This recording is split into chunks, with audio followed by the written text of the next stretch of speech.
Welcome to Chillin' 101. We hope this video helps. You start now, sign in with an administrator account and make sure your PC is online. This lets Windows confirm a digital license.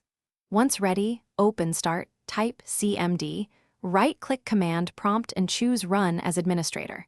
This elevated shell is necessary because the key often sits in firmware or protected system areas. Make sure to close other apps so you don't lose focus.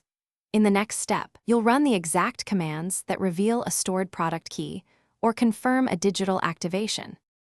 Type the wmic command exactly. Wmic Path Software Licensing Service, get away 3x original product key and press Enter. This pulls a firmware embedded OEM key if present. Once done, you can also run the PowerShell one-liner to cross-check. If the command yields a key, write it down.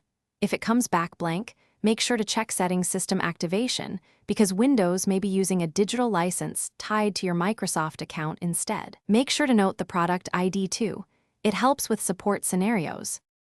When you see the key, copy it into a secure place, a password manager or an encrypted note, and take a screenshot for quick reference. Once done, make sure your Microsoft account is linked under Activation so Windows will reactivate automatically after hardware changes. If the key didn't appear, verify the BIOS/UEFI for embedded keys, contact the PC maker, or use a trusted key recovery utility cautiously.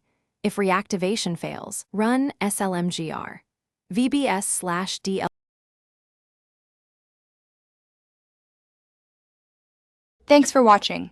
Consider subscribing if we helped you.